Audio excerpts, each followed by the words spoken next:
I was supposed to continue the JJK football universe today. We were about to talk about Suguro Geto and Neymar Jr., but we'll have to put anime aside for a moment, because after my last video where I compared Cristiano Ronaldo to Sukuna and Lionel Messi to Gojo, I noticed something. Tension. Apparently, some people didn't like the fact that their GOAT was compared to the one who lost. So before we continue, let me ask you a simple question. What is your metric for defining the GOAT? Is it ability, versatility, prime, longevity, impact, clutch moments, trophies, goals, the eye test, consistency? What exactly is your metric? Let's break it down. If football was purely about ability, goal scoring, playmaking, defending, then players like Marcelo or Roberto Carlos would have a serious case, because in addition to goal scoring and playmaking, they were also very good defenders. They could literally do everything on the pitch.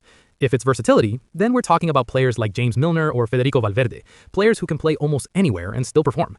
If it's the eye test, then the GOAT would be Ronaldinho or Ronaldo Nazario, because although Messi is the best dribbler of all time, he isn't the flashiest, and no amount of body feints would beat the Joga Bonito playstyle in an eye test. Alright, let's base it on something that Messi would definitely win at. Trophies.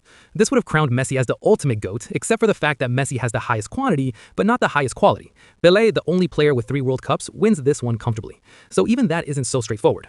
What about prime? Then Cristiano Ronaldo enters the conversation heavily, because his peak is still debated till today. Consistency and longevity, same answer. Clutch moments, same answer. Impact on the game and their legacy, again, same answer. We're talking about a player whose move to Saudi Arabia literally shifted global attention to the league overnight. Goals, the most important currency in football, still the same answer. And don't bring up goal ratios, because by that logic, you'd have to say Haaland is a better goal scorer than legends like Messi, Suarez, or Lewandowski, which just doesn't sit right. Now, let me be clear, this isn't about bringing Messi down. But it's honestly frustrating how some fans talk like there's no debate. There is a debate, a very serious one. Yes, he has an annoying ego and his competitiveness even within his team gives you the ick. Trust me, I hate it too. But none of that erases what he's done. He's still the GOAT of the Euros, the Club World Cup, and the greatest competition in club football, the Champions League. And people love to reduce him to just a goal scorer. But from 2009 to 2015, he was consistently among the top 2 biggest creators at Real Madrid, and he left as the club's highest assisted ever. That's not just a goal scorer, that's a complete attacker. At the end of the day, one has to be better. They can't be exactly equal. But acting like one is far ahead of the other, that's just not honest, because we all watched them go head-to-head for over a decade, trading Ballon d'Ors like it was nothing.